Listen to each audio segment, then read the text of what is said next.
안녕하세요. 내과식당TV 정석구입니다. 최근에 제가 하루 야채 권장량에 대한 영상을 올리고 나서 주변의 지인들이 실제로 야채를 어떻게 먹으면 좋을지 물어보는 경우가 많았습니다. 야채를 생으로 먹어야 되는지 아니면 데워 먹어야 되는지 묻는 경우가 많습니다. 우리가 흔히 생각했었을 때 야채는 생으로 먹지 않고 볶거나 끓이거나 찌거나 튀기거나 또는 굽는 등의 야채에 열을 가한다고 생각하면 영양이 약해지거나 또는 영양분이 손실된다고 생각하는 경우가 많았는데요. 그래서 제가 이번에 영상에서는 우리가 자주 먹는 야채를 생으로 먹는 것이 좋은지 아니면 익혀서 먹는 것이 좋은지 그럼 지금부터 한번 살펴보도록 하겠습니다. 첫 번째, 우리가 자주 먹는 시금치입니다. 자, 여러분, 시금치는 어떻게 먹는 게 좋을까요?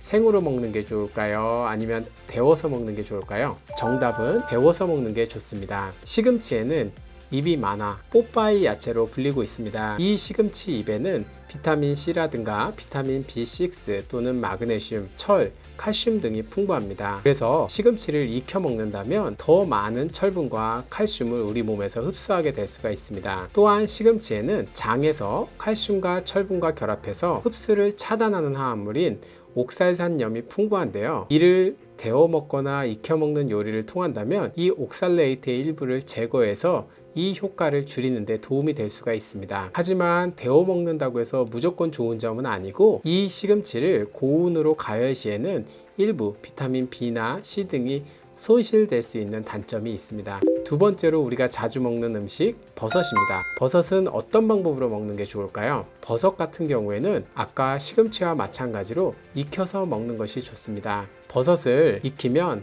항산화 활동이 증가하게 될 수 있다고 되어 있고, 또한 버섯을 데워 먹을 경우에는 맛도 있고 우리가 소화가 잘 되는 효과도 있다고 합니다. 그래서 버섯 같은 경우에도 생으로 먹는 방법보다는 익히거나 굽거나 데워 먹는 것을 권장하고 있습니다. 세 번째 야채는 바로 마늘입니다. 마늘은 사실 조금 논란의 여지가 있겠지만 마늘은 생으로 먹는 것을 권장합니다. 하지만 생으로 먹는 것 자체가 실제로 약간 논란이 있습니다. 생마늘을 잘게 썰거나 으깨면 마늘의 독특한 냄새와 매운맛을 내는 이 알리신을 비롯한 다양한 건강한 화합물이 효소 반응을 통해서 활성화됩니다. 하지만 이러한 알리신이 마늘을 익히게 된다면 비활성화 되기 때문에 우리가 흔히 마늘은 생으로 먹는 것을 권장시켜 드리는 것입니다. 이 매운맛을 내는 알리신은 심혈관에도 좋고 다양한 암의 위험성을 감소시키는 것으로 잘 알려져 있고 여러 가지 만성질환 등의 좋은 장점을 가지고 있습니다. 하지만 우리가 생마늘을 먹기가 조금 힘든 경우가 많습니다. 우리가 하루에 마늘을 권장량보다 더 적게 먹기 때문에 오히려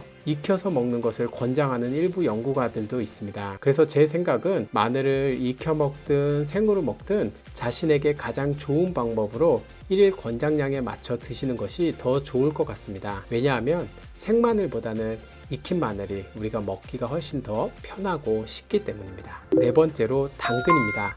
당근은 어떻게 먹는 것이 좋을까요? 당근도 익혀서 먹는 게 좋습니다. 당근을 익힌다면은 생마늘보다 카로티노이드, 즉 야채에 생동감이 있는 색상을 부여하는 항산화제를 공급하는 역할을 더 높여줄 수가 있습니다. 하지만 당근 같은 경우에는 데우는 방식에 따라서, 즉 어떻게 요리하느냐에 따라서 이 카로티노이드가 일부 조리 방법에 따라서 손실이 될 수가 있는데요. 당근은 있는 그대로 익히거나 데워 먹는 방식으로 한다면 카로티노이드가 잘 보존되는 반면에 우리가 튀김 요리 등으로 당근을 조리했었을 경우에는 실질적으로 카로티노이드를 감소시키는 효과가 있습니다. 그래서 우리가 흔히 당근을 데워 먹는다라는 표현을 할 때는 데치거나 볶거나 삶는 것을 말합니다. 이러한 경우에는 당근의 효과인 항산화 수치를 증가시키는 것을 발견할 수가 있습니다. 마지막으로 소개시켜드릴 음식은 바로 토마토입니다. 토마토는 우리가 흔히 익혀서 먹는 것을 권장합니다. 토마토의 경우에는